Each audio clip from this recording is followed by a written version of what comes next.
seminar, which we're very excited about.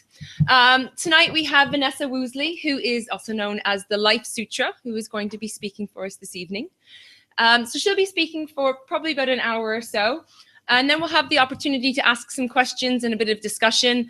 And then we will also have the opportunity for a bit of a recipe swap. So Vanessa is a keen hand at give her some ideas for recipes that you really love and don't like to sacrifice. And we'll see if we can come up with some healthier options as to how we can still have those recipes, but make them so that they're adapted to a bit more of a paleo or primal lifestyle. So you've got your pens and papers. If you've got any questions, save them for the end. We'll give the opportunity to ask those at that point. And I'll hand the floor over to you, Vanessa. Wonderful. Thank you very much. Welcome, everyone. It's so nice to see so many of you here.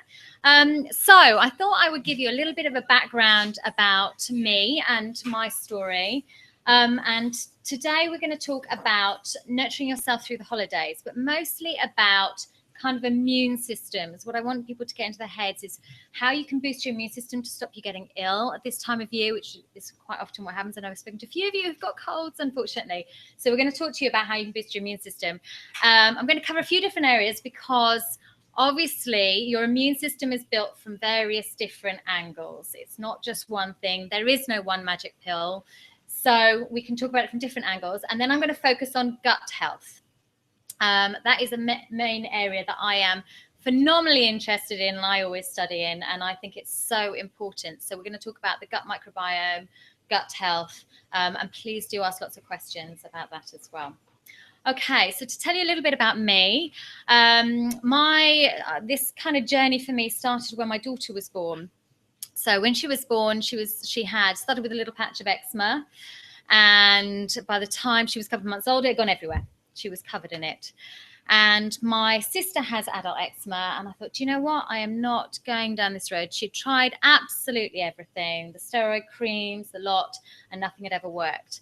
So I knew that wasn't the journey for me. So I have always read nutrition books since I was in my early 20s. So I went back to the books. And I was like, do you know what? We're going to do this. This has got to be something in the food, in the diet, nutrition-wise, that I can do to change it. I was fortunate enough to come across a book called GAPS. Has anyone heard of GAPS here? Okay, it's gut and psychology syndrome. And it's changing. It's used actually to treat anything psychological. So autism, ADHD, schizophrenia, anything brain-related through the gut.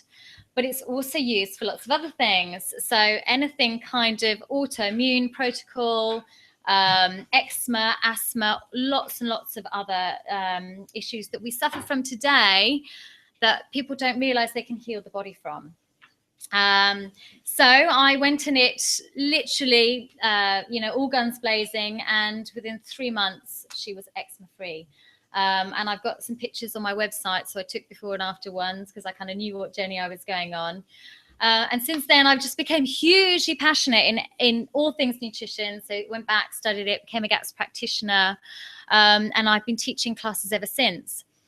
But I think one of the most important things for me was obviously I did the same gut healing protocol with my daughter, because when you're doing it, you kind of have to do it as a family so that they don't feel isolated. So I did it and things started disappearing for me.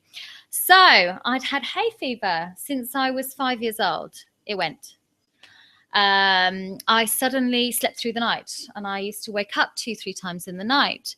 I didn't suffer from that afternoon slump that everybody thinks is part of their job and because they're stressed and they feel lethargic. And then I stopped getting ill. So literally, I haven't had a cold or flu, touch wood, in maybe 5 years. And I used to get them, 4 or 5 times in the winter, and it was pretty miserable.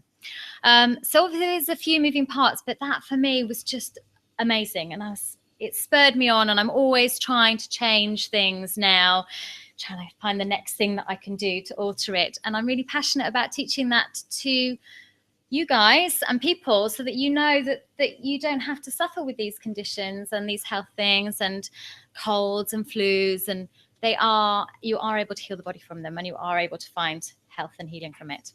Okay.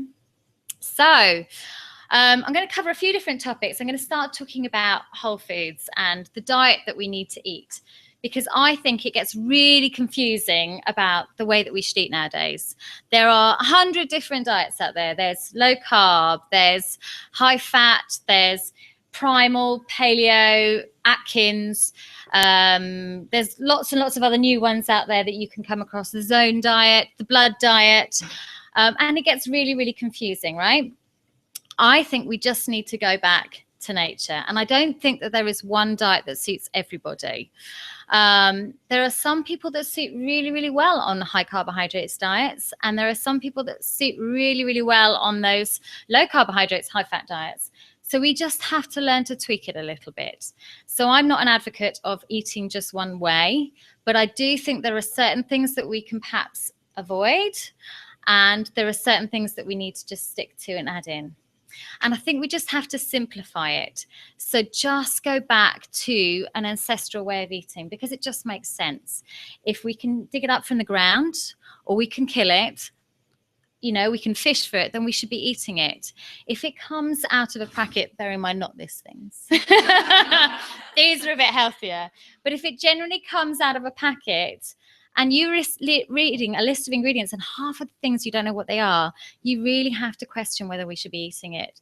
And that's kind of the place that we've got to now, in that, you know, 80% of what's in the supermarket, we weren't eating years ago. And yet we didn't suffer from all the health conditions that we've got today. So we really just have to strip it back and go back to eating things how we should have done.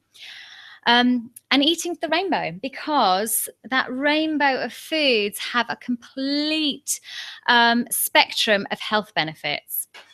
So I'm going to talk to you a little bit about the different kind of rainbow of spectrums and what they can do. So you all heard of sort of polyphenols? Yeah? Polyphenols, really, really high in antioxidants. They're the things that give all your vegetables color. They protect you from free radicals in your body, and they are so powerful. Things like blueberries. We're all told to eat more blueberries. Did you know that 1 cup of blueberries in 12, if you eat that every day for 12 weeks, will improve your memory function? It's absolutely phenomenal what it can do to your brain power. And it does that by increasing the blood flow around the brain. So it's so powerful. Other groups of vegetables, sulfur vegetables, things like onions, garlic, broccoli, they are so powerful at boosting your mitochondrial function. Now, your mitochondria is the energy part of your cell. So if you are one of these people who are just feeling fatigued and low in energy, that's because your mitochondria within your cells are not functioning on all cylinders, and you need to boost them. And the thing to do that is your sulfur vegetables. Okay, so you need to eat lots and lots of cups of those, and they're so easy. Onions, leeks, garlic, who doesn't love all those foods, right? Really easy to add, and particularly this time of year, and particularly with roast dinners at Christmas time, it's really easy, isn't it? So we're going to do polyphenols, sulfur, and talking about carbohydrates, because I think carbohydrates get a really bad press. But carbohydrates are important. Carbohydrates feed your good bacteria. And I'm going to come on to this when we talk a little bit more about gut health. But we really need to have lots and lots of carbohydrates in there. And we're talking, for some people, that's tubers. Some people, that's potatoes, beans, pulses, lentils, all those things that people say, oh, you need to go on a low carbohydrate diet. Not necessarily. Okay. Greens. Can't get enough of eating greens. But I said to people, you don't have to eat a million salads. You could put them all into a smoothie if you wanted to. That's one of the ways that I eat it on a daily basis. So I can put lots and lots of leafy greens. And if you disguise it with some fruit, even your kids will eat them as well. But your greens are full of your vitamins and minerals that are just so abundant that we don't even have to think about it. Things like magnesium. Magnesium is so high in greens, and we're all really deficient. You know that magnesium is one thing that everybody knows you should be taking in supplement form, right? It's the one that gets bandied about. That's because sugar has a way of pulling magnesium out of the body, and we're all eating this sort of high sugar diet today.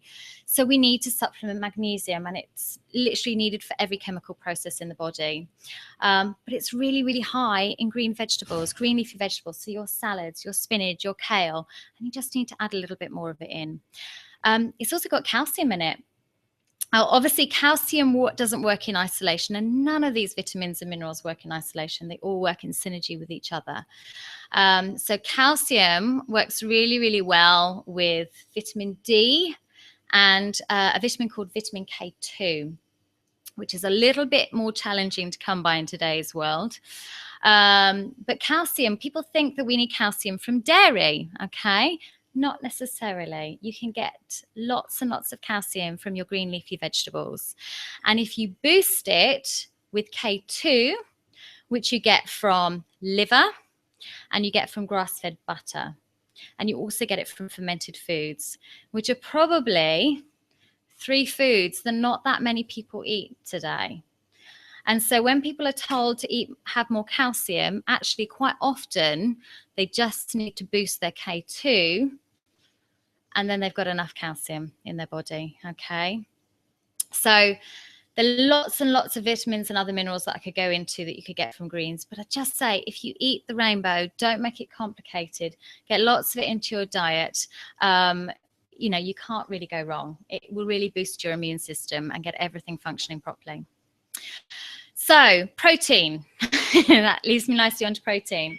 So as much as people think that paleo people, all they do is eat meat, we really don't, right? It doesn't mean you take out foods and you put a great big steak on there. You really don't have to eat lots of meat. What I would say to people is eat less of it, but eat a really good quality meat. So I'm not talking about, unfortunately, the meats that you get in most supermarkets, because most of them are grain-fed. They have been subjected to medications. They are pumped full of water to make them weigh more. What we really want to have is go back to nature and eat grass-fed animal meats, because that's how animals should be. They should be grazing on the grass naturally, eating their natural habitat. And when they're grazing on the grass, their meat is much higher in omega-3s, okay? Now, we're all told to eat more omega-3s, right? But historically, we wouldn't have been having lots and lots of fish, oily fish. We would have been eating grass-fed meat, okay? So that's where we would have got our omega-3s from.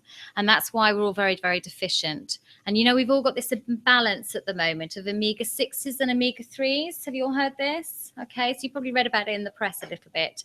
We need to boost our omega-3s and reduce our omega-6s. And that's because omega-6s are really, really high in some of these processed toxic oils that we cook our processed food in. And the omega-3s are low. Now, we just need to readdress that balance. If we take out, again, if we just take out some of the processed foods, take out some of the toxic oils, and we put in some really good quality grass-fed meat, we're already redressing that balance really simply and easily. Okay, so, and then the other thing that I would say when you're thinking about healthy eating is fats. And I know hopefully we're talking to a generation of people who aren't scared of fat, but 10, 20 years ago, fat was the devil, right? We all had to be on this low-fat diet, high carbohydrates. I know, it was scary, wasn't it? And really, what we need to do is just avoid these highly processed trans fats, okay? So things like margarine, sunflower oils, you know, vegetable oils, these really denatured, processed at really high temperatures because they're really toxic to the body. If we go back to nature and we eat the fats like we should be doing, so olive oils, avocado, coconut, nuts, seeds, going back to even using saturated animal fats for cooking. These oils and fats are really stable at high temperatures. They're really good for the body, and our body needs them. So your brain is made up of 70% fat, okay? It doesn't function properly unless you have fat in it. And you've probably all experienced this. If you've ever done a low-fat diet, you probably most of the time walked around feeling a little bit hazy and a little bit like you're not functioning properly. And that's just because your brain cannot function without fats in the body. And your body will ultimately crave it. So the moment you come off that low-fat diet, you literally just want to eat fat like nothing before because your body needs it. And you get these really powerful fat-soluble vitamins that just have to have fat in the diet in order to be able to function properly. Okay, so that's kind of where we're going back to whole food diet, but just don't complicate it. Just keep it really, really simple and eat the best quality that you can. I know it's not affordable to everybody, but if you can eat organic and you can afford to, my preference would always be to eat organic, because you're taking that toxic burden off your body. You're taking away those pesticides, those chemicals, all those things that are going to affect your body. Okay, so I'm going to take you on to a few foods that for some people are really important to avoid. How many people here eat a kind of paleo primal way? Yeah, okay, quite a few of you. Yeah. And are you actually all intolerant to gluten and dairy? Yeah. Yeah, you think so, probably. Okay, so it's actually a lot higher than people realize. So it's always been very difficult to work out how many people have an issue with gluten, and it's been banded around as being a bit of a faddy kind of diet, and it's a way of losing weight, and you know, and a bit of a trend. But actually, there's a lot of strength to it, and the more people who sort of take it out and then retest it, they realize they actually have quite a lot of issues with it. So I won't go into too much of why it's so different, but we did a lot of cross hybridization with bread, which caused a lot of problems with gluten in the 60s and 70s. So it's not the gluten that we were eating, our, you know, grandparents were eating. We're not eating that gluten anymore, and that's why it's causing a lot more problems.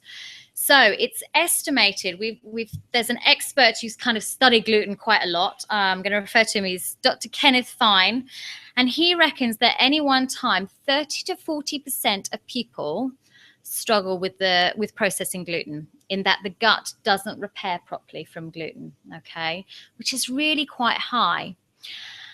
And he estimates that he's done the science, I shouldn't say he estimates, he's actually done the scientific studies to calculate that 8 out of 10 people have the genes that predispose them to being gluten intolerant, which is 80% of the population, which is absolutely phenomenal. And I think this is going to just steamroll. And I know I'm talking to the converted here, but there are going to have to be more places like this opening up as more and more people are experiencing the issues with gluten. And if you are suffering from a health condition, it would always be my first thing to say, just take it out and see. You don't need to go for any expensive tests. Just take it out and test it for a little while and see. And the same with dairy. For some people, dairy can be a problem as well. The problem that we've got with dairy nowadays is that we pasteurize it. So we treat it at really high temperatures, which preserves its shelf life really nicely for supermarkets, but not so good for our digestive system, okay? So if we were drinking raw milk, which you can get from some farms, for a lot of people, that's a lot easier to tolerate. It's got an enzyme called lactase in it, which actually makes the lactose much, much easier to digest for a lot of people. So there's some of you that are probably thinking, well, I don't have a problem with gluten and I don't have a problem with dairy. And that's very common, because sometimes you don't have digestive complaints. Sometimes it can be a whole different catalogue of different healthcare symptoms. So you might have what we call leaky gut, which is the slang name. The other name is intestinal permeability. And that is the precursor, unfortunately, to quite often autoimmune conditions that are becoming much more prevalent nowadays. There are over 200 autoimmune conditions. And we know that this doesn't happen in other places in the world. There are societies that are living literally off the land where they don't get any autoimmune conditions. So these are literally modern diseases that are started in the gut. So if you have got health conditions, I would say just have a little think about taking it out for a little while and just trying it and seeing. So I've kind of talked about all that. So I'm going to talk to you a little bit about gut health, because gut health is the one area that I'm really, really passionate about, because your immune system is in your gut, okay? 75% of your immune system is in your gut, which is just phenomenal. And it's controlled by these little special microbes, okay, this bacteria. Now, we've been able to establish that we are 90% bacteria.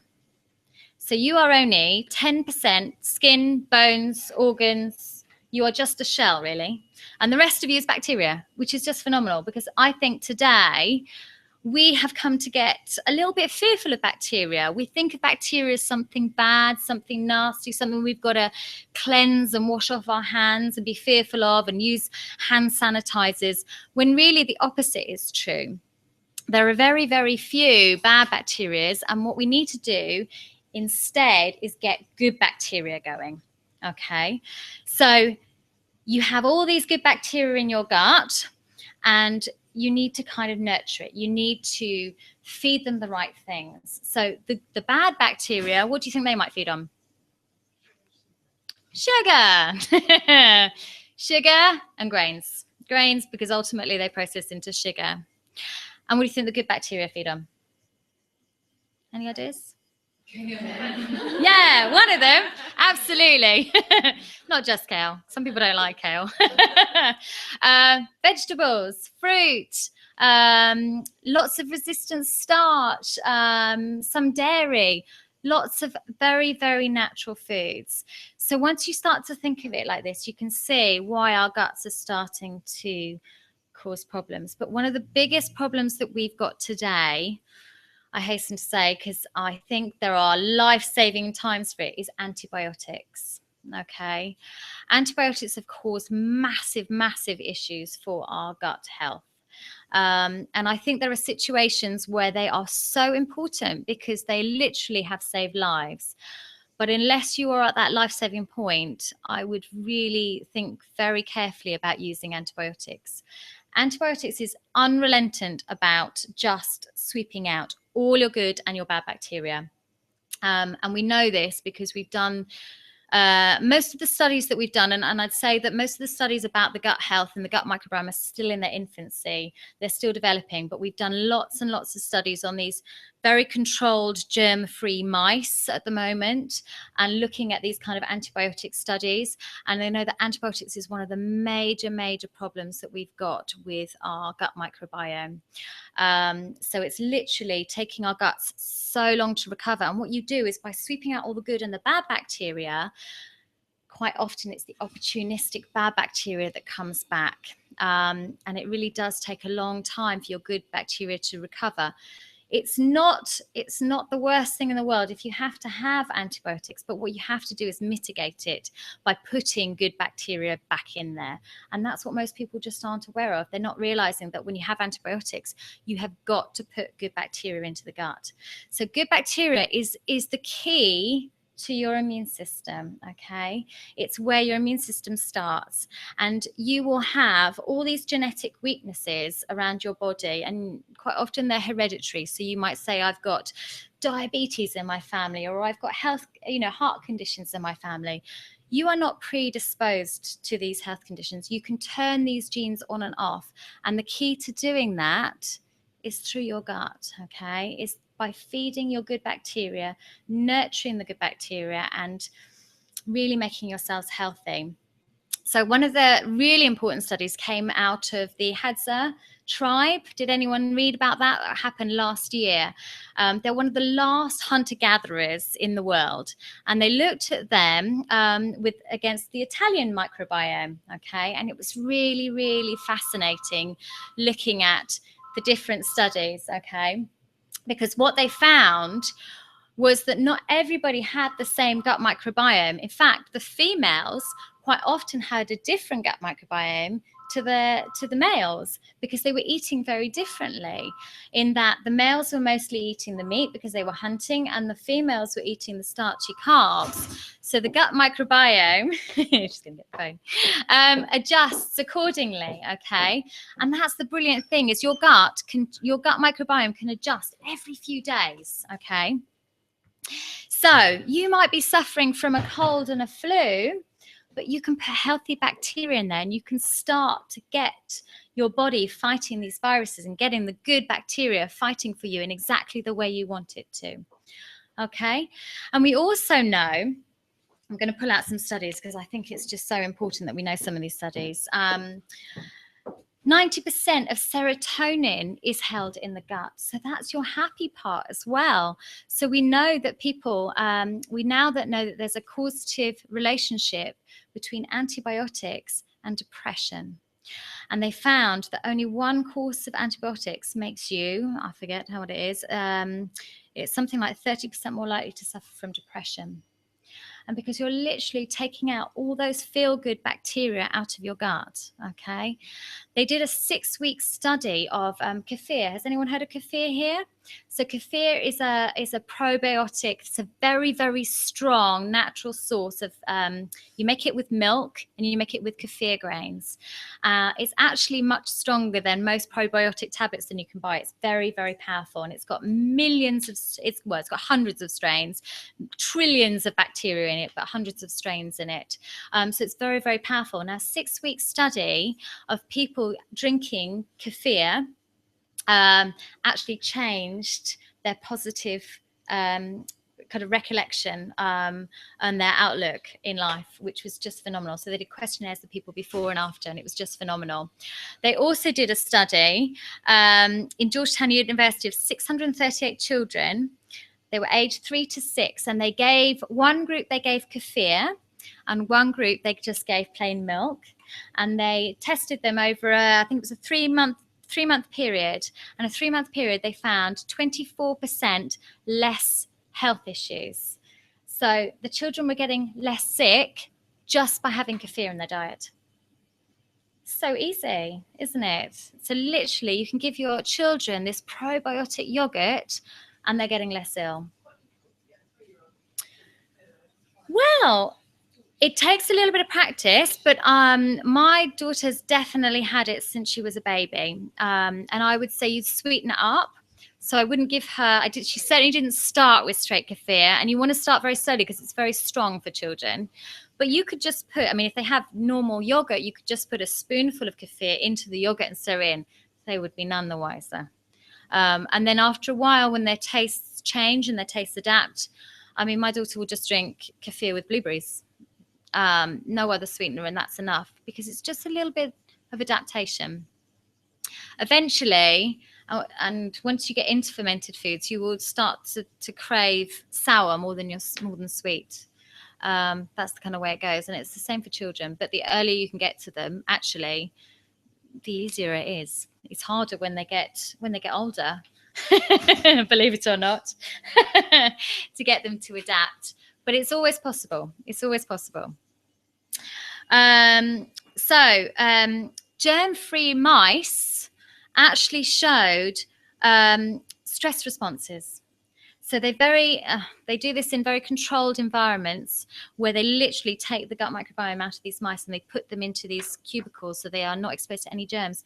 But they actually found that with no gut microbiome, they had properly stressed responses in their brains. So we need to have the right bacteria in there to keep our brains functioning, to keep us healthy, to keep us happy, to keep us feeling not anxious, feeling sane. One of the really exciting studies, it was only done in 2013 in Washington, and I think this really fascinated me, this one. So they took a set of twins.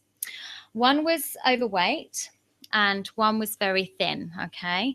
And they took the gut microbiome from each twin and they put them into mice, okay? Now, the one that had the gut microbiome from the obese twin became fat, became obese. The one that had it from the gut microbiome from the lean twin became thinner, okay? So we know that the gut microbiome is also managing our weight control, okay? Yeah, it's pretty phenomenal. And we know that antibiotics also have an effect on this. And something else very interesting that they did with this study is they then let the mice in together. Now, mice, this is pretty disgusting, but mice will eat their own feces.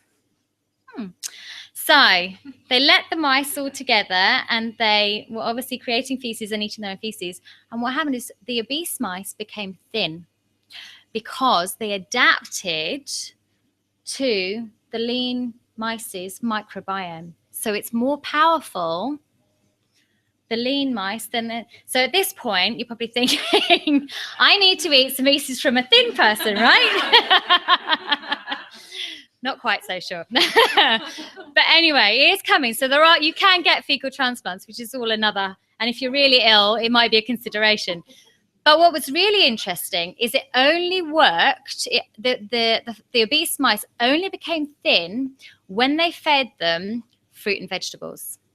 When they fed them processed food, they didn't become thin. So this is then saying it's a combination of the two. You've got to have the good microbiome, and then you've got to feed it with the right things. So it's never a one-trick pony. It's never one pill to suit this. You've got to get the gut right and healthy, and then you've got to feed it with the right things. And the same effect happened with antibiotics. So for years, agricultural experts have known that they can fatten up animals by giving them antibiotics. And they do that. And the younger that they do this with the animals, the fatter they get. Okay, so it's a way of making the animals fat. So we now know that the younger these children are exposed to antibiotics, and it is getting younger and younger nowadays, the more chance they are of turning into these obese adults if we don't correct it with the microbiome. Okay, so it's so powerful. So I hope that kind of inspires you a little bit about gut health. I'm going to talk to you a little bit about some other things. Toxins. We are living in a very, very, very toxic world nowadays. We are bombarded with them, and we're kind of told that we need all these things like hand sanitizers, when really we don't. Okay, we really actually want to go back to the time of eating a little bit of dirt off the ground and not fearing the bacteria. And I'm not joking. We literally need to go back to eating the dirt. So not washing the organic vegetables. Yeah, let your kids go out and play in the dirt because they will be healthy. The healthiest children are quite often the ones who live on farms and have animals, because animals can carry, obviously I'm not saying a pet is for life and not just for Christmas. But if you have a dog, it makes you much, much healthier because they carry in all the dirt from the outside, they carry in all the bacteria, and you build up this good bacteria. Hand sanitizers. Okay, I'm going to tell you a little story. So my daughter started school this year. She's only 5. And we've done a really amazing job on her eczema. Within a week of her going to school, she had eczema all up her tummy. And I was like, what the hell's going on here?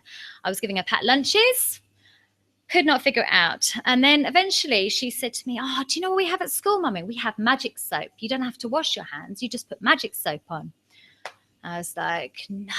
So there's me putting these really expensive good bacteria in, and they're wiping it out in about 2 seconds. Okay, so I don't know if any of you are using hand sanitizers. I'm talking to the converted. You're not going to admit it now anyway, are you? But 75% of what we put onto our skin goes into our bloodstream, okay? And we don't want to kill all the bacteria. We just want to kill some of the bad stuff, okay? But putting hand sanitizers is just not necessary. Really mild, gentle soap in flu season is literally all you need. And that's what I would encourage you to do. So if you're going into a place, if you're going to school, or you're going into a place where everybody, or office, where everybody's coughing and spluttering on you, just a gentle soap is all you need, okay? That will kill the bad bacteria without wiping out your good bacteria. Hand sanitizers are not the way to go. And that will really help boost your immune system, okay?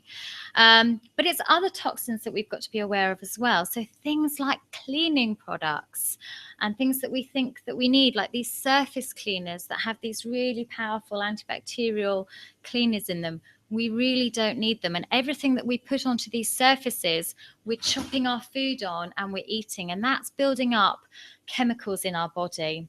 And really powerful endocrine disruptors. Has anybody heard of endocrine disruptors? Okay, so endocrine disruptors are things that mimic your hormones within your body, and they have a very powerful effect on your reproductive system and also on your immune system. And we're struggling with endocrine disruptors, and they're coming from things like BPA is one of the biggest ones. And actually the World Health Organization said, I'm going to list that because I can't remember, because one was the BPA. And the two biggest that they said were pesticides and BPA. And they said that literally we need to get to a point where we ban BPA and pesticides in every single country for the future health of our nations. And that's the World Health Organization saying that. So that's where we've got to with endocrine disruptors. So obviously, I don't want you to feel overwhelmed and think, I've got plastic in my house and I can't change it all. But it's just being aware that there are things that you can do to make yourself a little bit healthy. And it can be really simple, just putting your cooking into glass jam jars, into glassware. I use mason jars for mine. And I freeze in glass jars, although I know you probably shouldn't. Some people say that they break, but I've never had one break yet. Oh, you've had one break. There you go. So occasionally they might break. But also the same in cookware. So don't ever heat plastic. You've probably seen sometimes when you heat plastic with tomato sauce in it, the plastic turns red, right? Orangey color. Well, that's literally swapping molecules, okay? So the tomato is going into the plastic is going into your food. So those are some really small things that you can think about. So just changing up, putting glassware, always cooking in glassware or ceramic, because we really want to try and remove as much plastic and BPA from our environment. Cleaning products, I mean, there are a whole list of things. Lead, mercury fillings. I know. If you do get mercury fillings taken out, just please make sure you always use a holistic dentist. Never use a regular dentist, okay? You need to have a specialist, because the moment they take that mercury out, you're really highly exposed to that mercury leaching into your body. So you need to get a very specialist mercury dentist. But it is something to think about if you are very poorly. Quite often, and I know we're probably the generation, right, that had lots and lots of mercury fillings. I have some. At the time, we were all told they were safe, but unfortunately, they do leach small amounts into our bodies, and over time, that does build up. Okay, any other things? I'm trying not to scare you too much. Antibiotics we've talked about, but the average adult now has had 10 courses of antibiotics, which is just absolutely frightening. Not a year, no. By the time they're an adult, you haven't had 10 in a year, I'm assuming. No, okay. Try and cut back. We'll try and get you off it. We'll show you other ways. There are natural things that you can do that are just as powerful as antibiotics. Obviously not life-saving situations, but chest infections, UTIs, Candida, there are things that are just as strong. And we've got to do this to protect the health of our children, because this gut microbiome gets handed down to our children, okay? So if we don't start correcting the gut microbiome of our children, the next generation are going to be really, really poorly, okay? And you're probably noticing it now. I'm probably talking to the converted, because some of you are already trying to help your children live a slightly healthier life and boosting their immune system and avoiding certain things. But if we don't, you're probably realizing that children are getting allergies much quicker. They're getting sicker much quicker. You've got more kids with ADHD and attention problems in the classroom. They're sicker more often. And we can change this in some really easy steps, okay? So I'm going to finish up. There are a couple of other things, because I think you can have the healthiest diet in the world, but there are two things that you really have to think about. And they're two things that people just go, yeah, whatever. I'm not going to think about those. One is, can you guess what they are? Yeah. Actually, I'm not going to say that.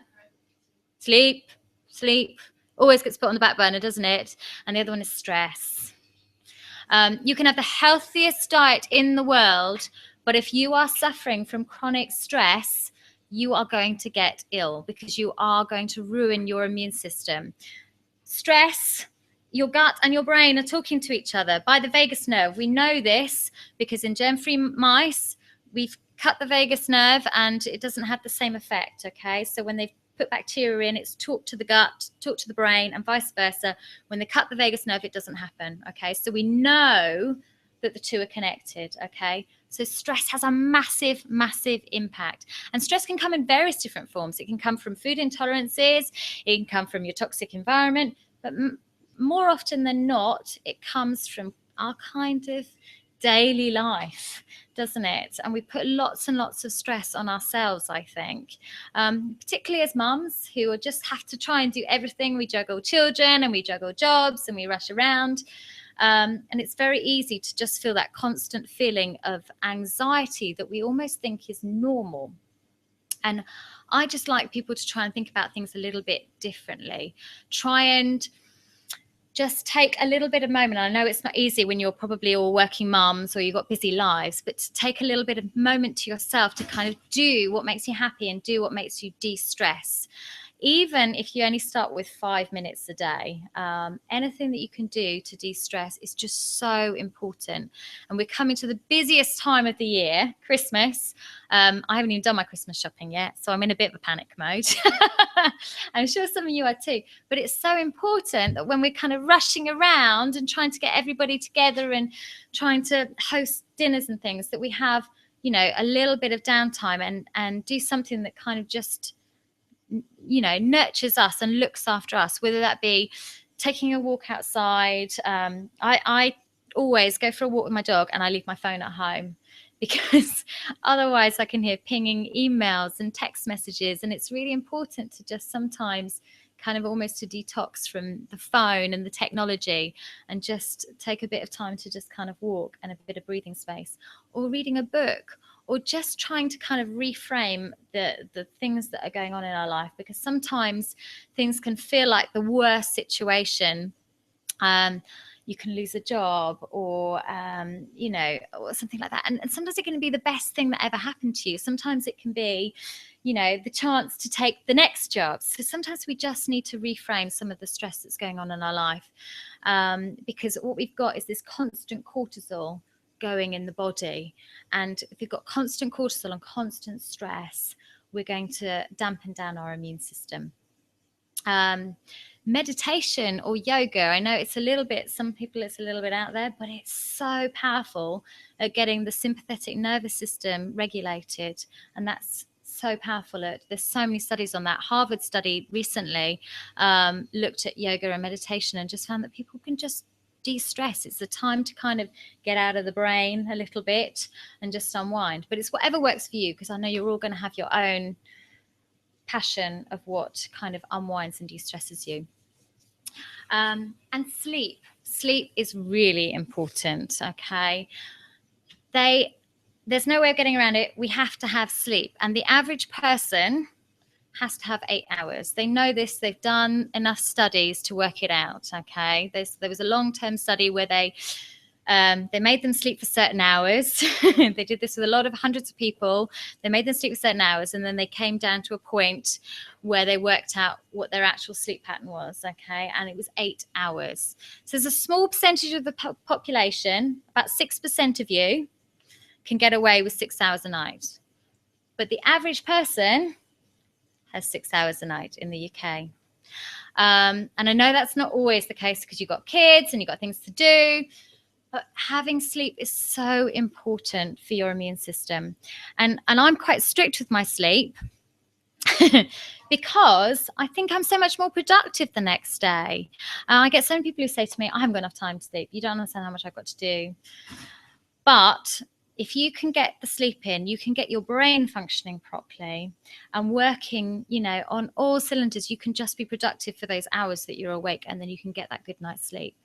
Does anyone have problems getting to sleep here? No? Okay.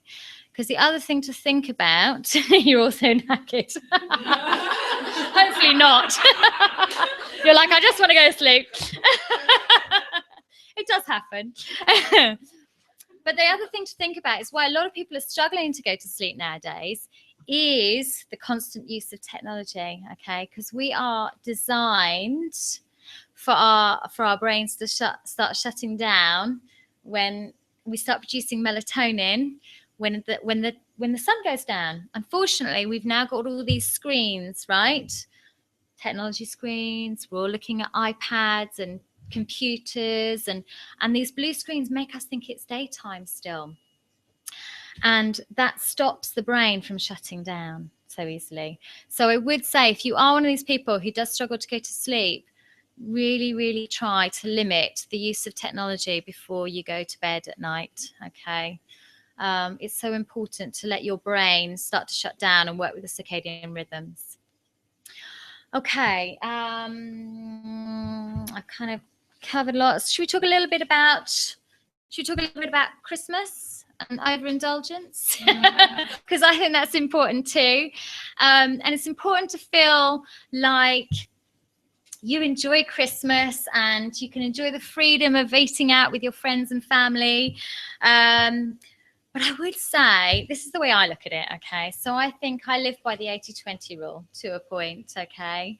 So, and that kind of keeps you in balance. There are certain things I don't eat. So I don't eat gluten, I don't eat dairy, my body doesn't like it. But the kind of really healthy part of me just goes a little bit 80-20 at Christmas. And then I'll tell you what I do. I do a bit of fasting, okay? So if I have one of those days, like Christmas Day, or I just gorge all day, as quite often happens because you're sitting around with family, I will fast the next day. And fasting is so, so powerful for resetting insulin resistance, for fat burning, for anti-aging the body, for oxidative stress. It is one of these really powerful tools. And you don't have to fast for really long periods of time, okay? Anything over 12 hours is called a fasting period. Your body stops using glucose as your fuel source, and it literally goes into your fat cells and starts pulling out your fat and starts using it as energy. So that's one of the tips I would say to you, is have a think about fasting. Just fast for maybe 12 hours, maybe 14. You don't have to even go much further than that. But by just skipping a meal and just creating that fasting period, you're already resetting your body's metabolism and allowing it to start burning fat. It's a very, very powerful tool to use. It also resets the hormones for appetite, leptin and ghrelin. So it's really important to get those hormones working properly. Those are the hormones that tell you when you're hungry and tell you when you're satiated, which unfortunately a lot of people find are out of balance nowadays, okay? And you can get those hormones much, much more into balance when you create fasting periods. It's really clever. What else can I say?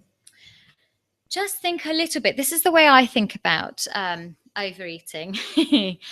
Because I think it's really easy to get caught up into overeating to where you almost feel like that lethargic, full, sleepy feel, right? When you have got to, this is the way I think it, when I get to that point of lethargy, the reason that I am really lethargic is because I'm putting a massive strain on all my organs to try and digest that food, okay? So that's the way I try and think about it. So when I start to feel really full, rather than thinking, oh, I can eat more.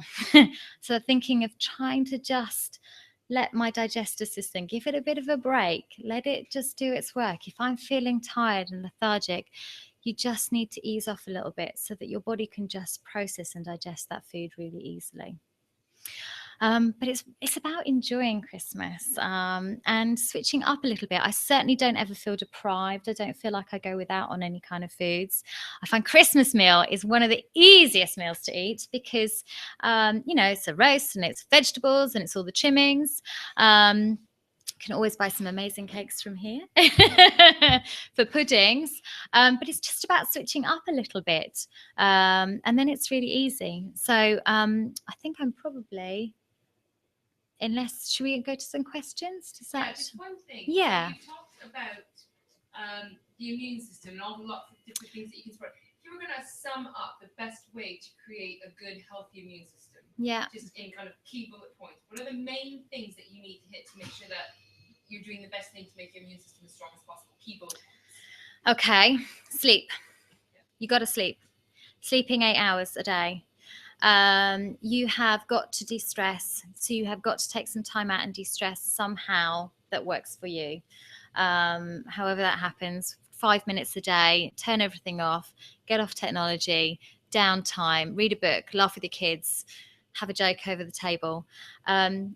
boost your immune system, you've got to get the gut health right. You've got to get the probiotics, either the probiotics in there.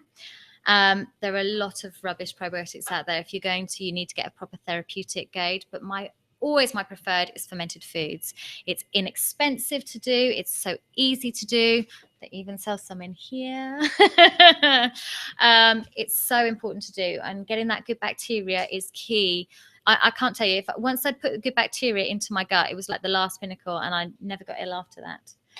So that's probably my most important thing. And then feeding it right, because the good bacteria has to be, we're almost not feeding us, we're feeding the microbes, okay? So we have to feed them with healthy vegetables, healthy fruits, resistant starch, which is a whole other kettle of fish, but you can look it up if you want to know a little bit more about resistant starch. What else would I say? Toxins, removing toxins from your environment, they play a massive part. Obviously, as I said, you can't do everything at once, but just become more aware of it. And as you become more aware of it, you just change one thing at a time. Exercise, probably I'd finish on. Haven't talked much about exercise, but I do think exercise is very important. And then you'll be fit as a fiddle. Excellent. Well, thank you very much. You're very welcome. Thank you. What I'd like to do is open the floor up to questions, and I'm going to ask that you repeat the questions. When I ask a question, yeah, of course. Yeah, so they can hear it. Can hear the questions as well. So, of course. Does anybody have a question they'd like to start with? Joe, I imagine you have like a book. Kind of. Do you use microwaves? Really, really healthy. They do pretty much what you say, and I want to warm it up. Sometimes I'm in there's a really mixed, there's a mixed kettle of thought on it. I think every once in a while, I don't think it's going to do you any harm. I personally don't microwave because I don't think it makes your food taste very nice. And I don't think it takes very long to heat it in the oven or on the hob. If you were eating every meal like that, no, you wouldn't. You'd be killing the nutrients in the food. But now and again, no, not. And definitely not in plastic, in glassware. Is water kefir as good as you said milk? I don't drink milk. It's not as strong. Okay. Sorry, I'll repeat the question. So, we were asked, was water kefir as strong as milk, as good as milk kefir? No. So, water kefir has about 10 strains of bacteria, and the broader you want, the broad spectrum of strains. That's really important. That the healthiest people have the most amount of strains of bacteria in their guts. Okay, and kefir has hundreds. It's literally has the most strains out of anything you can have. Not everyone can tolerate kefir. If you've got digestive complaints or you don't tolerate dairy, some people can't have milk kefir, in which case definitely go with water kefir and try that. So it's just an if the option. But I would always say you want a broad spectrum of fermented foods. They each supply, you want to mix up as many as possible as you can get in your diet. A broad spectrum is always the best way to go. Yes. What are my thoughts on Manuka honey? I really like Manuka honey. It definitely has some really good health properties. Personally, I think it's very expensive, and I think as long as you go raw, and I think there's a lot to be said for going local, actually, because locally you're picking up the pollen from your natural environment, and you are going to be boosting your immune system. And actually, raw honey is found to be as powerful as antibiotics. It's full of prebiotic and probiotic content. It's full of good bacteria. So absolutely, I think honey is a great resource. If you can afford Manuka honey, be my guest.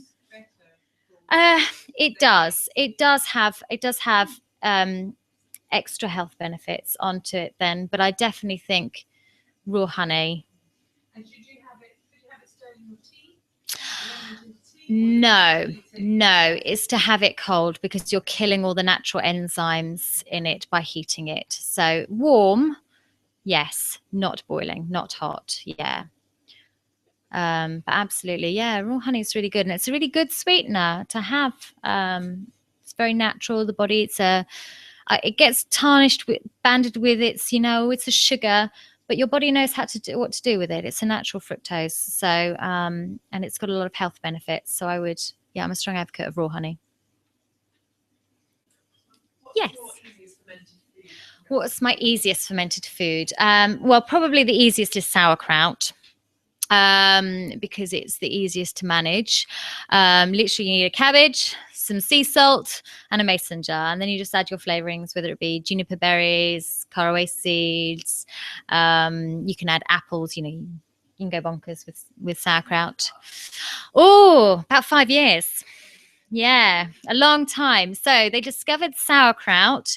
James Cook, the explorer in the UK, from the UK, sailed a ship for 2 years and took barrels of sauerkraut with him. And he was very crafty because he said that the only people who could eat it were the officers on board. And of course, all the soldiers then wanted it. And it was the first ship that sailed where nobody died of scurvy. And since then, we've known about it, and before refrigerators, that's what we all did, was fermented our foods. We'd grow it in the garden, have an abundance of food, of vegetables, and ferment it. And in lots of countries in Europe, actually, if you're probably speaking to European friends, they'll go, oh yeah, my grandmother used to make barrel full loads of sauerkraut. So yeah, sauerkraut's the easiest. Kefir is easy, but it does take I always think it's a little bit like a pet. You have to feed it on a regular basis. So it does take a little bit of ongoing looking after. Yes, the kombucha, but yes, I'd say kombucha's a little bit easier because you can take a bit of a break from kombucha. So as long as you feed it with a good amount of sugar, it'll build up what we call a SCOBY hotel. But yeah, so absolutely, it's quite nice and easy, and it's a lovely drink. If you've got kids who like fizzy drinks, it's a great one to convert them on because it's obviously full of health benefits, but they get that lovely kind of fizzy drink taste that kids love. Any other questions? I have a question. Yeah. So you talked about probiotics. Yes. There's also prebiotics. Yes. What's the difference between a probiotic and a prebiotic? And what would be sources? So a probiotic would be our sauerkraut. Yes. So what would be sources of prebiotics? What's the difference? So a prebiotic is what feeds the probiotic. And there are some particularly amazing prebiotics. So things like asparagus, onions, chicory, garlic. What else have we got? I forget the list, but there are hundreds of them. Artichoke, that's another one. Yeah. So prebiotics are, and if you marry the two, you literally feed the good bacteria. So it's a combination. But honestly, if you go as natural as possible, there are other things like resistant starch, which will feed the good bacteria in your colon without being digested, that are also really, really important. So yeah, it's got to be a combination of the two. It's got to be a combination of, there's no point putting probiotics in your diet and then feeding your gut with a lot of sugar and grains, because you're just not going to give your gut a chance to be healthy. It's got to be a combination of the two. Does that help? I'm going to ask one more question. Yeah, do. You're talking about cleaning products. Yes. And stuff. And it's all well and good about, cleaning basically and using things like, mild soap and water. But probably one of the main times you get out your antibacterial spray is when you've been cutting raw chicken and things like that. Okay. So is a mild soap still going to suffice because you're wanting to avoid cross-contamination, E. coli, salmonella? But this comes back to the good bacteria. So people often think about when they talk about fermented foods and it's kind of going off, they think it's rotten. Well, it is going off. It's lacto-fermenting. Surely that's an environment for bad bacteria to grow, but it's not. It cannot survive. So botulism, E. coli, they cannot survive in those kind of environments. So if you start nurturing your good bacteria, it's not. You can have things like salmonella. We've got things like candida in our guts all the time, but it can't take over if we've got a gut full of good bacteria. So you don't, and I'd say there are other things that you can use. So there are definitely sort of very natural antibacterial products that you can use on surfaces that will clean surfaces and will get rid of the bad bacteria. But I think you can hit it from both angles. So you can clean your surfaces with natural products. But things like lemon strong enough? Probably not on its own. Things like we're going to go into essential oils now, but things like things like tea tree oil. Melaleuca is amazingly powerful because it kills bad bacteria, but it's just a plant, so it provides a completely safe surface to eat off, but would kill all the bad bacteria on your surfaces. So yeah, it's very, very powerful. Yeah, absolutely. So I would use the Melaleuca. You'd mix it with some water, a couple of drops. No, it doesn't. It disappears very, very quickly. It doesn't smell for long. And to be honest, it's got to be a step up from chemicals, because it's the same thing. If you're letting them eat off those surfaces, they're either eating a bit of tea tree or they're eating a bit of chemicals. And I know which one I'd rather. So on cleaning products, what about these method range you can buy in waitress even? You know, it is supposed to be natural and you know, it's not something that doesn't bleach. Is it actually as healthy as it's advertised as said to be? No, unfortunately, they're not. They're better. They're better, I know, and I probably shouldn't be saying this on camera, but but there are some products that are kind of there are some that are better than others. I think there are a lot of, like all these things, there are a lot of companies that jump on the bandwagon. We kind of get these media coverage, and they, a bit like when everyone said they wanted to go gluten-free, and they were, brilliant, we can make gluten-free products fit for everybody, and they just fill them with junk. Yeah, it's the same with the cleaning products. We're trying to reduce the toxins. Right, you've got e-cover and and method and all these ones, but they've nearly always just got a lot of.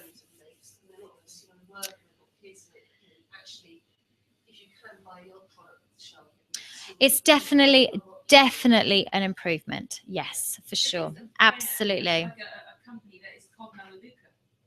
Ah. They sell all natural cleaning products that are all Melaleuca based. You can find them online. They're usually one of those companies that sells through individuals. But they are, the difference is you find, you like the way your house looks when it's all lovely and clean with your shiny, good chemicals. And you do notice a difference when you're using the Melaleuca. So I don't see, I'm going to stop there, because I think we are convinced by companies that we need to have these really harsh chemicals. Things like, if raw apple cider vinegar, if you put that on your taps and on your lime scale, it is so powerful at getting rid of lime scale. Compared to, I used to use Viakel, which is one of the most disgusting toxic products years ago before I knew better. Now I put a bit of raw apple cider vinegar on my taps.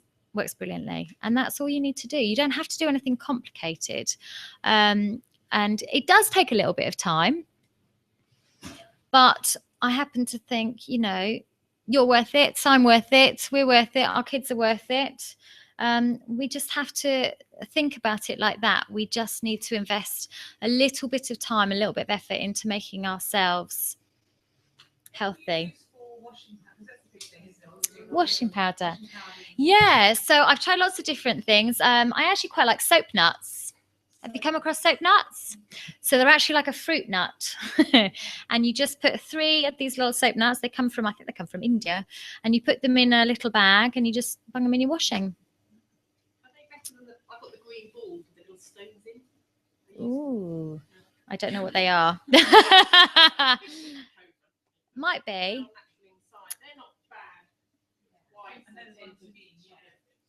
And they do work, and you can even get what's it called, sodium percarbonate, which is a natural bleach.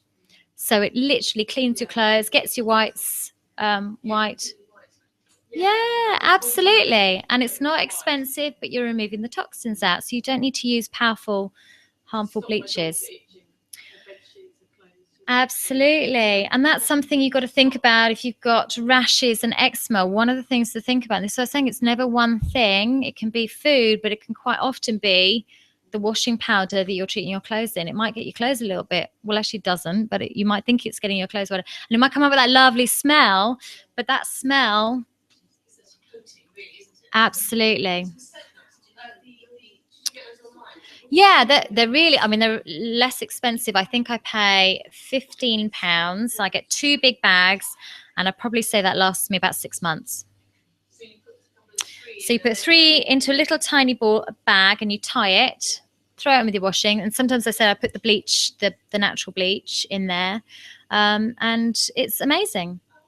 Do you get one wash of them, or do they get a couple washes? You can do, I don't wash them again, but you're supposed to be able to, you can do 2 or 3 washes with them. I don't, I tend to just do a fresh one each time. I treat myself. Well, it doesn't, it's not very expensive, and it works. Yes. Ask all this stuff you said about the food that you put in your body for most of it. The one Yes. thing that we're all told to do is drink lots of water. Yes. What do you feel about water that comes out of your tap? Now, the fluoride, the chlorine, and those things, because it doesn't matter what you're saying about the good things to eat. Yeah. If you're drinking lots of water that's Um, damaging, My feeling is if you can filter it with a proper quality filter, not the rubbish ones, that takes the fluoride and the chlorine and a lot of the chemicals. I don't. So I was going to say, I would say that actually I think that tap water is a step up from plastic bottled water, because the problem we've got with plastic water is, they say on average, plastic bottles of water are in containers in warehouses for up to 2 years. In that time, it's leaching the plastic into the water. So it's only cheap plastic that they're using on those bottles. It's not like the toughened plastic bottles. So I would rather use tap water rather than plastic. But even a step up is to buy a filter. It's a bit of an investment. I use the water filter company, and you can get different ones. So you can get them like an urn where you pour the water in, or you can get it fitted on your tap. It does, yeah. You can get the extra ones that removes the hormones. That they all go in stages, so you can get, if you want to get the one that does everything, then yes, it can remove the hormones as well.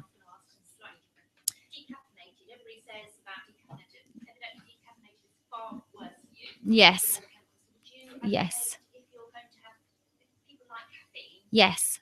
and they like the kick they get out of it, and then you hear from health experts that you don't want all the caffeine, which is dangerous in particular quantities.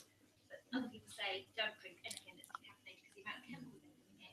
I think worse it. than the actual caffeine. So I was asked about caffeine and decaffeinated coffee. I think that caffeine is a very unique, like we were talking about diets. It's a very, you have to take a unique standpoint on it. Some people tolerate caffeine really well. Some people don't. I'm not one who tolerates caffeine very well. And you'll know because you'll drink caffeine and you get that kind of edgy heart palpitation feeling. That means you probably have the gene that doesn't process caffeine very easily. In which case, you just want to be very careful about how you use it. You don't drink gallons of it. You don't try and get yourself past that feeling. That's your body trying to tell you not to drink lots of caffeine. I personally wouldn't drink decaffeinated coffee. If I didn't do very well with caffeine, I'd probably go with teas personally. That's where I would sit. But, you know, a decaffeinated coffee every once in a while isn't going to do you any harm. You got to stick with your 80-20 rule. You got to live too. Yeah, absolutely. There are better brands. I think the thing is that most people are having their coffees out and about, aren't they, socially, more than they are buying them home. Or have them here. Absolutely. Any other questions? Any other questions? Well, just one, this is more sort of an observation. Yeah. But when people are out and about, so again, you're talking about everything you put in your body and you're monitoring what you put. But when you're out and about, anybody that lives around here knows how close we are to the M25, the M3, and all of these disgusting things that come out of the exhaust. We live near Heathrow, so you're picking up things that go through your body, and you can't do anything about No. want to wear a body bag or something to go out. And then going outside that door, close to the M3, the M25, all of those things, you can't do anything about that. No. You want to go and live up in the middle of Yorkshire or up in Scotland in the Highlands where Absolutely. you know it's pure. So you can do so much by putting nice things in your body, but there's a lot of things that you've got no control. No, absolutely. And you're right. And that's what I'm saying is we're living in a very toxic world. We're living in a suboptimal world, but all we can do health wise is what we can do. And if you can tick all the other boxes, if you can get, the sleep, the stress, your body knows what to do. Your liver is a very, very powerful organ, of course. Yeah. Yeah. Yeah. So again, you can do, like you said, you advocate eating healthy and all the rest of it. Yes. Lots of things that we're doing, we're piling it on. Yeah. Without adding. Absolutely. So there are definitely things that you can do to mitigate it, and there are external influences that you just cannot avoid.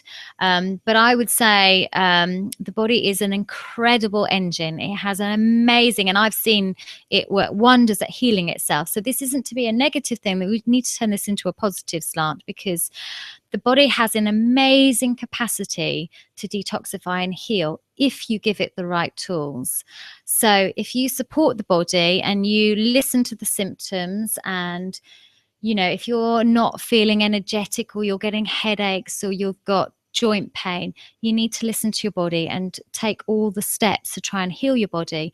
If you do that, then we can live in a suboptimal world in a healthy way. I honestly believe that. I think that I live in a pretty healthy way. I can't do anything about the exhaust, but if I get on a plane, I know what I can do. There are things that I can do to mitigate, the radiation that I'm exposed to. There are things that you can do to kind of boost your immune system. So it's not, what do I do in a plane? Chlorella is one of the biggest things that you do.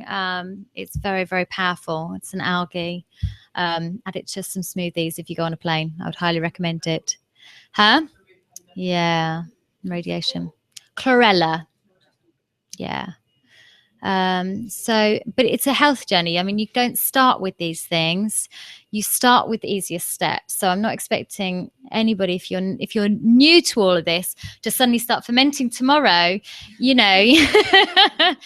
You just start with the first steps. You think about your gut health. You think about perhaps like a bioprobiotic and give one to each of my family. Once I could start, cutting back on some processed foods. Perhaps we could take a little bit of the extra sugar out. Perhaps it's just starting with making food at home. And then what normally happens is people start feeling a little bit differently. And when you start feeling a little bit differently, you get a little bit of a kick and you think, oh, this is good. What can I do now? And that starts you on a new journey. It is probably worth mentioning as well, if you haven't been using things like probiotics and fermented foods, and you are going to start, probably not best to start shoveling it in by the handful. No, absolutely. So yes, die-off reaction is definitely something to think about. So if you've never had probiotics, you have to take it very, very, very slowly. When the good bacteria comes in, it goes it's like a little battle in your tummy, and it kills the bad bacteria. And you get what we call a die-off reaction. It's not going to kill you by any stretch, but you just don't want to feel it. So if you take it very slowly, you won't feel it. But if you are the kind of person, and it's normally whatever you're susceptible to.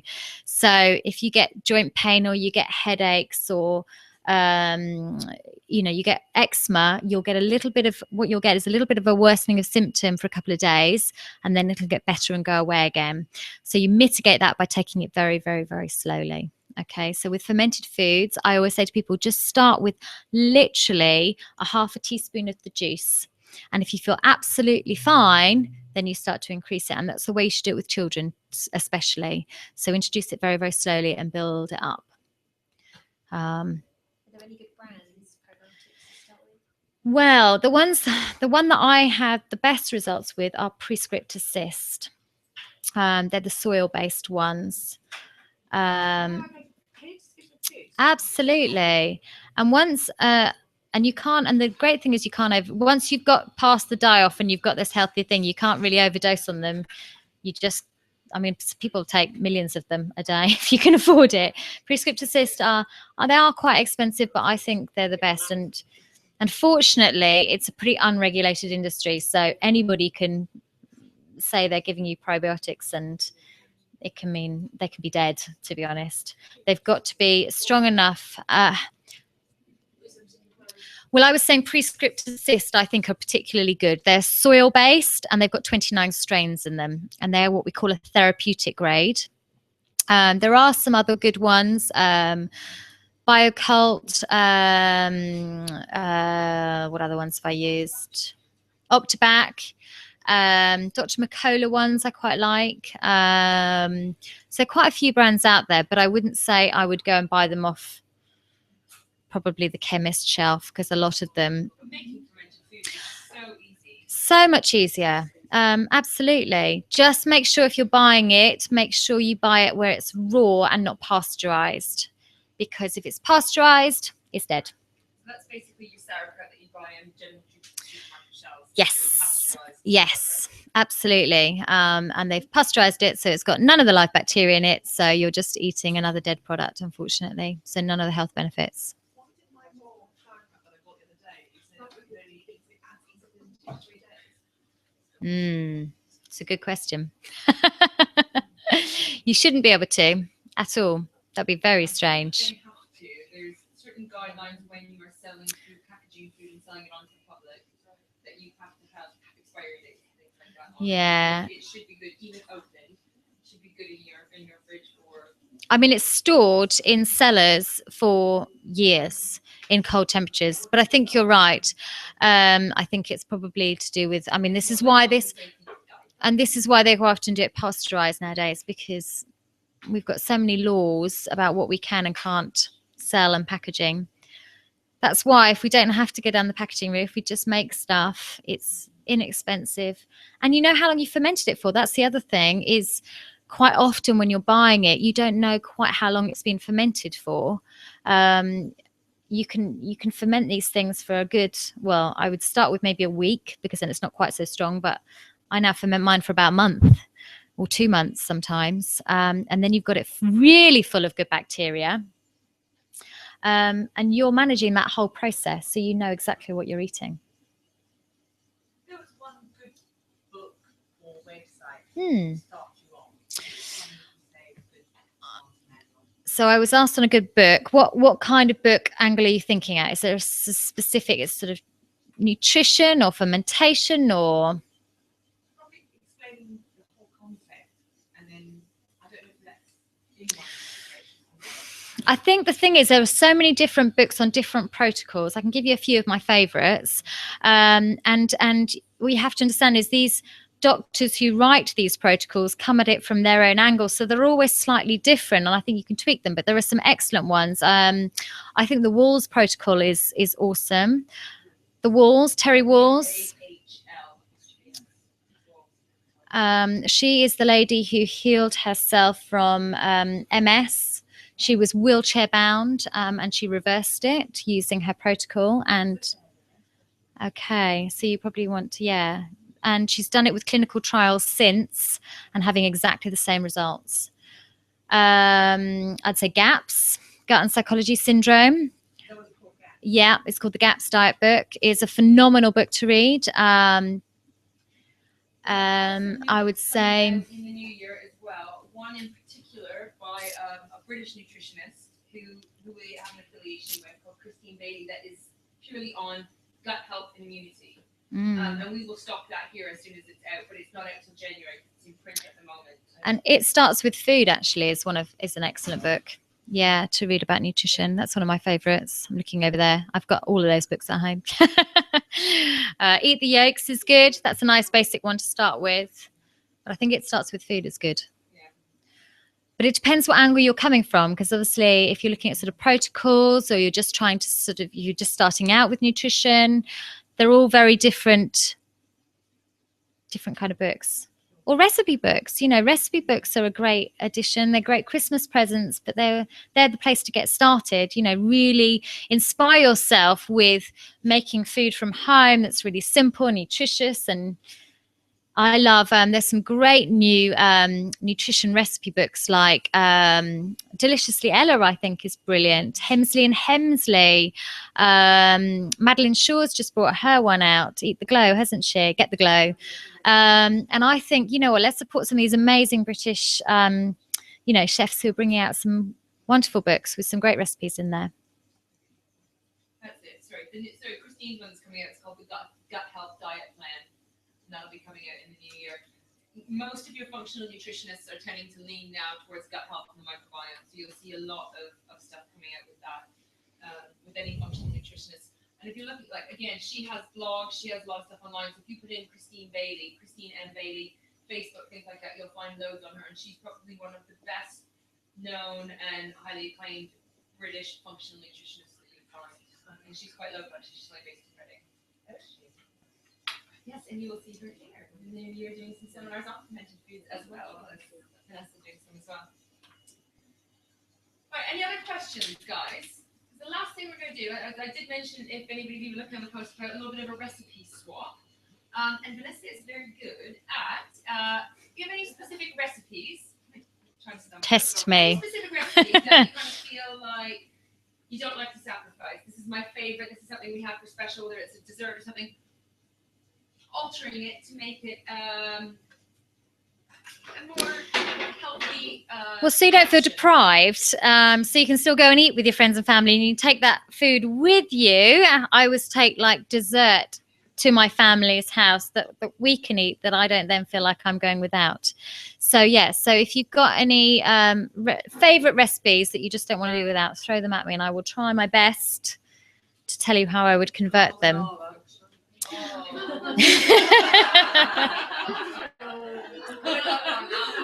Spiralizer.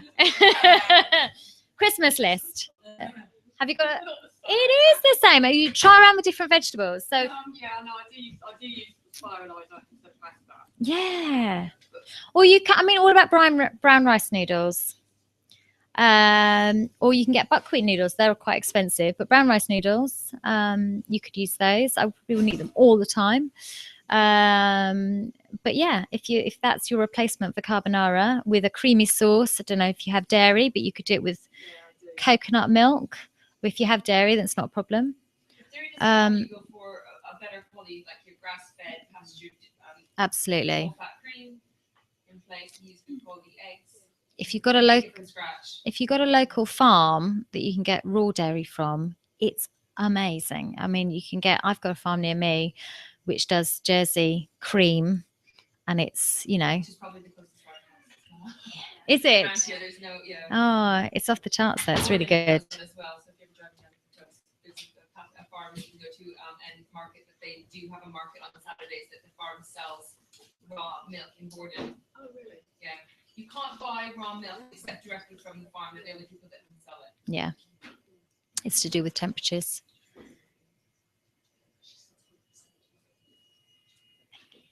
Any other recipe? So we can chocolate brownies. I always get asked to make chocolate brownies. Yeah. I don't particularly like them because when I make them, I realize just really how petty they are. But all my friends love them and my children love them. Okay. Or, you know, we don't have them every day, obviously, but yeah, but chocolate brownies are good. I mean, obviously they do chocolate brownies in here, which are very good. I know. I've tried them. They are good. Because they've got some of the ones that I love eating, because you've got sassy ones, which I've had at home, which are really good.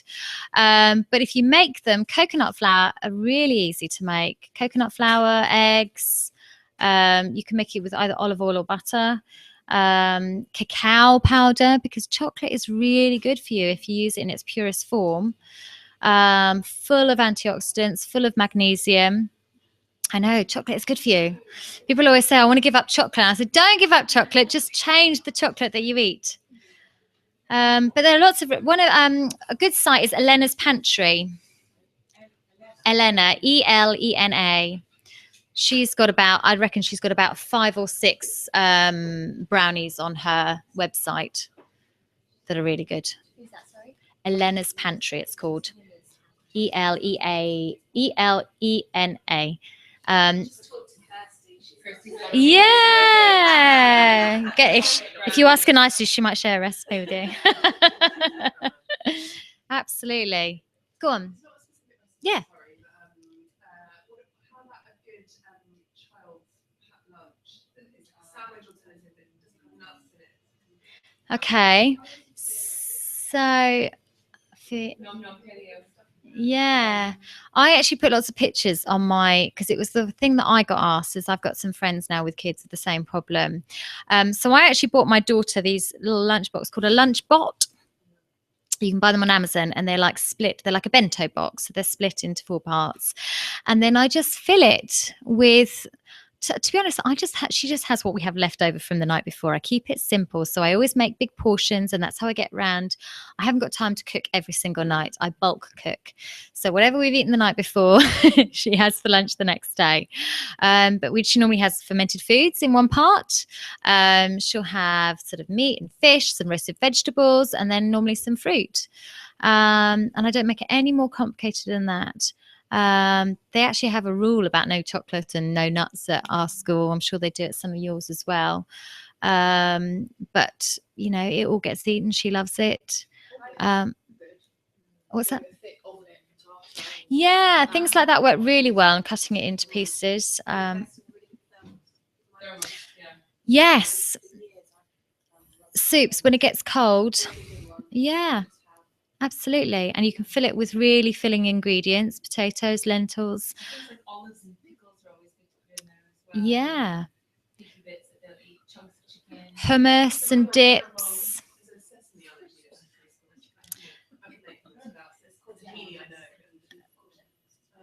Yeah, make different types of hummus, can't you? With lots of different beetroot hummus and Really good little rolls as well. I do my kids. I do pastrami with pickles and sauerkraut, and then mustard on it, and roll them up. One night Tracy was trying. You gotta, you know what? You choose your battles. it's a step up from the sandwiches that most kids are eating. Right. Excellent. Well, I think Thank you very much. Thank you. If anybody does have any questions, Vanessa will be around if you want to go and ask her something in particular. She has put some feedback forms on the table, so Yeah, if do you would be please so kind fill them. if you just have a moment to scribble some feedback for her. And thank you very much, everybody, for coming. Keep an eye on the website. Grab a different. There's a blank one over there. Please spread the word. We will have some more, and we're also going to be doing a fermented food workshop. Vanessa's going to come in and do what actually makes sauerkraut here that you'll be able to take home with you and see how actually easy it is to do. So keep an eye. We will keep on Instagram and Facebook and things like that, so you can keep an eye.